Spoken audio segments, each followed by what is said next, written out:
Uni Eropa kembali menerima peringatan keras dari pejabat tinggi Rusia terkait rencana penyitaan aset-aset Moskow yang selama ini dibekukan di Eropa. Wakil Ketua Dewan Keamanan Rusia, Dmitry Medvedev, menyebut langkah tersebut berpotensi dianggap sebagai casus belli atau alasan pembenar bagi Rusia untuk mengambil tindakan yang dapat meningkatkan eskalasi konflik. Pernyataan itu disampaikan Medvedev ketika menanggapi wacana Komisi Eropa yang membuka peluang menyita aset Rusia senilai hingga 80 miliar pound, atau sekitar 1.776 triliun rupiah. Ia menilai kebijakan itu tidak hanya dianggap sebagai tindakan tidak bersahabat, tetapi juga dapat memicu konsekuensi strategis bagi semua negara anggota Uni Eropa. Jika Uni Eropa yang gila itu mencoba mencuri aset Rusia yang dibekukan di Belgia dengan kedok, pinjaman reparasi, Rusia mungkin akan menganggap langkah ini sama saja dengan casus belli, dengan semua implikasi relevan bagi Brussels dan masing-masing negara Uni Eropa, ujar Medvedev, dikutip dari Express, Jumat, 5 Desember 2025. Rencana Eropa untuk gunakan aset beku Rusia. Komisi Eropa sebelumnya mengajukan skema untuk menggunakan aset-aset Rusia yang dibekukan sebagai sumber pendanaan bagi Ukraina. Dana tersebut direncanakan untuk membantu pembiayaan kebutuhan Ukraina hingga tahun 2027. Besarnya kebutuhan yang diajukan mencapai 90 miliar euro atau sekitar 1.751 triliun rupiah, yang menurut Komisi dapat ditutupi sebagian melalui aset Rusia yang dibekukan sejak invasi ke Ukraina pada 2022. Skema pendanaan tersebut dapat berupa peminjaman terhadap nilai aset yang dibekukan maupun penggunaan langsung dana hasil keuntungan aset tersebut. Proposal ini dinilai sebagai bagian dari strategi menekan Rusia secara ekonomi, di tengah belum menunjukkan adanya kemajuan signifikan dalam upaya mengakhiri konflik. Presiden Komisi Eropa Ursula von der Leyen juga telah menyatakan bahwa tekanan finansial perlu terus dilanjutkan. Menurutnya, penggunaan aset beku merupakan langkah yang masuk akal untuk memastikan dukungan jangka panjang bagi Ukraina. Kita perlu meningkatkan tekanan finansial terhadap Rusia untuk mempercepat penyelesaian perang, ujar von der Leyen dalam beberapa kesempatan sebelumnya. Belgia belum sepenuhnya menyetujui pemindahan dana. Sebagian besar aset pemerintah dan perusahaan Rusia di Uni Eropa berada di lembaga clearing Euroclear yang berlokasi di Belgia.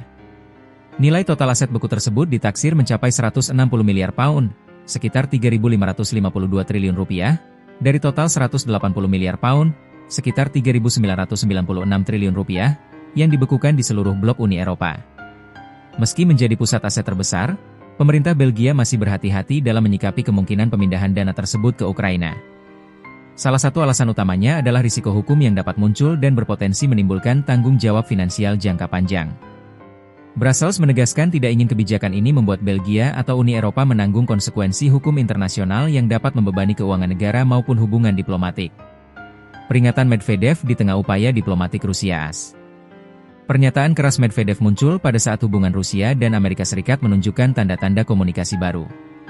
Presiden Vladimir Putin belum lama ini mengadakan pertemuan dengan utusan Amerika Serikat, termasuk Jared Kushner menantu Presiden AS Donald Trump serta penasihat khusus Steve Witkoff. Pertemuan itu disebut berlangsung positif oleh Presiden Trump. Dalam komentarnya, Trump menyampaikan kesan bahwa Putin menunjukkan ketertarikan pada opsi penyelesaian konflik. Saya tidak tahu apa yang dilakukan Kremlin. Yang bisa saya katakan adalah mereka mengadakan pertemuan yang cukup baik dengan Presiden Putin, ujarnya. Menurut Trump, para utusan AS yang hadir dalam pertemuan tersebut memberi kesan bahwa Putin ingin mengakhiri perang. Namun, ia mengakui bahwa implementasinya masih harus dilihat melalui langkah nyata dalam beberapa waktu ke depan. Dia ingin mengakhiri perang. Itulah kesan mereka. Apakah benar atau tidak? Kita akan lihat, ujar Trump. Reaksi Eropa dan konteks geopolitik lebih luas. Sejauh ini, Uni Eropa belum menanggapi langsung pernyataan Medvedev. Negara-negara anggota sebelumnya telah mengakui bahwa penggunaan aset Rusia untuk kepentingan Ukraina merupakan kebijakan yang sangat sensitif, baik secara hukum maupun diplomatik. Beberapa negara anggota juga menyatakan bahwa langkah ini akan membutuhkan payung hukum yang kuat agar tidak dianggap sebagai penyitaan ilegal pada level internasional. Selain itu, terdapat perdebatan internal mengenai risiko balasan Rusia, terutama di sektor energi dan keamanan. Analis hubungan internasional menilai bahwa peringatan Medvedev merupakan bagian dari strategi tekanan Rusia terhadap Eropa. Namun, sebagian pihak juga menilai bahwa Rusia semakin agresif secara retorik karena berbagai tekanan ekonomi dan militer yang sedang dihadapi.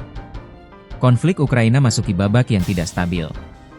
Di tengah diskusi soal aset beku, konflik Rusia-Ukraina sendiri belum menunjukkan tanda-tanda mereda.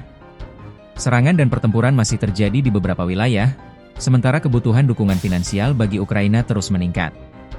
Dengan adanya perkembangan baru, termasuk pertemuan diplomatik Rusia-AS, sejumlah pengamat melihat peluang untuk membuka jalur negosiasi baru.